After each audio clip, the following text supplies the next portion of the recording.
ఆంధ్రప్రదేశ్ రాష్ట్ర ప్రభుత్వ ఉద్యోగుల పక్షాన మరో భారీ సంచలనం చోటు చేసుకోబోతుంది. తమ న్యాయమైన హక్కుల కోసం వారు ఇప్పుడు పోరాట బాట పట్టారు. రాష్ట్ర వ్యాప్తంగా ఉన్న లక్షలాది మంది ఉద్యోగులు తమ వేతన సవరణ పీఆర్సీ, ఐఆర్ మరియు కరువు భత్యం డిఏ పెంపుదల కోసం ఐక్యంగా కదులుతున్నారు. దీనికి సంబంధించిన పూర్తి వివరాలను లోతుగా పరిశీలిద్దాం. గత కొంతకాలంగా ప్రభుత్వం అనుసరిస్తున్న మొండి వైఖరి వల్ల తమ డిమాండ్ల పరిష్కారం కాకపోవడంపై తీవ్ర ఆందోళన చెందుతున్న ఏపీ ప్రభుత్వ ఉద్యోగులు ఇప్పుడు ఒక అత్యంత కీలకమైన మరియు సాహసోపేతమైన నిర్ణయం తీసుకున్నారు. కేవలం చర్చలకే పరిమితం కాకుండా ప్రత్యక్షంగా ప్రభుత్వంతో తేల్చుకోవాలని వారు నిర్ణయించుకున్నారు.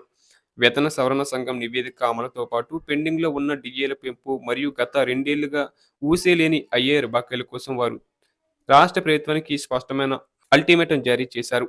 రాబోయే ఉగాది పండుగలోపు ప్రభుత్వం ఇచ్చిన హామీలన్నీ నెరవేర్చాలని, లేని పక్షంలో తాము శాంతియుత నిరసనలను తీవ్రతరం చేస్తామని ఉద్యోగులు డిమాండ్ చేస్తున్నారు.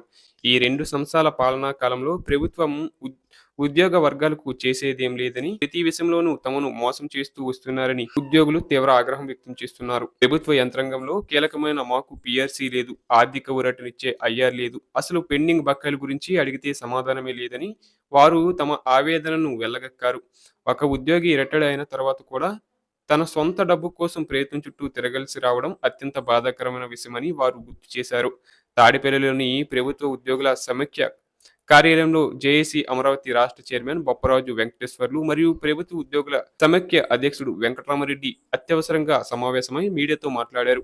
ఉగాది పర్వదినం నాటికి రాష్ట్ర ప్రభుత్వం ఉద్యోగులకు కనీసం మధ్యంతర భృతి ప్రకటించకపోతే తాము రాష్ట్ర వ్యాప్తంగా ఉన్న ఉద్యోగుల కుటుంబాలతో కలిసి రోడ్ల మీదకు వచ్చి ఆందోళన చేస్తామని ప్రభుత్వాన్ని హెచ్చరించారు. ఈ నిరసనలు కేవలం విజయవాడకి పరిమితం కాకుండా అన్ని జిల్లాల్లో నిరసన ప్రదర్శనలు నిర్వహిస్తామని, ఈ పోరాటాన్ని తొలుత అనంతపురం జిల్లా నుంచి ప్రారంభిస్తామని వారు అధికారికంగా ప్రకటించారు. రాష్ట్ర చరిత్రలో ప్రభుత్వ ఉద్యోగులకు ఇంతటి దయనీయమైన మరియు భయానమైన పరిస్థితి గతంలో ఎప్పుడూ లేదని వారు ఆవేదన వ్యక్తం చేశారు.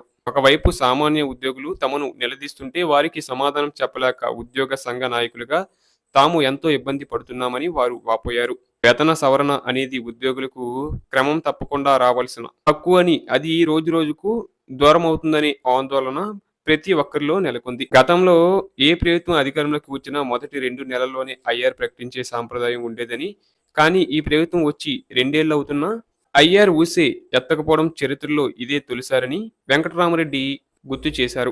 అలాగే సరెండర్ లీవ్ల నగదు, పెండింగ్ లో ఉన్న డిఏలు వంటి ప్రాథమిక హక్కులు కూడా అందడం లేదని, ఇక పదవి విరమణ పొందిన వృద్ధ ఉద్యోగులకు రిటైర్మెంట్ బెనిఫిట్స్ ఇవ్వకుండా ప్రభుత్వం వారిని మానసిక క్షోభకు గురి చేస్తుందని వివరించారు. ముఖ్యంగా పెన్షనర్లు మరియు మరణించిన ఉద్యోగుల కుటుంబాల పరిస్థితి వర్ణనాతీతంగా ఉందని, వారికి అందాల్సిన బెనిఫిట్లలో ఒక్క రూపాయి కూడా అందడం లేదని వారు ఆవేదన చెందారు.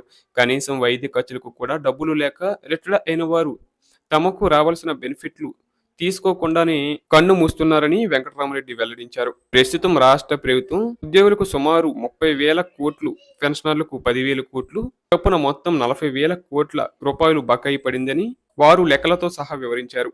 పరిపాలన సాగించడానికి మేము ప్రభుత్వానికి పూర్తి స్థాయిలో సహకరిస్తున్నాం. ప్రతిగా ప్రభుత్వం నుంచి మాకు కనీసం సహకారం అందడం లేదని వారు పేర్కొన్నారు.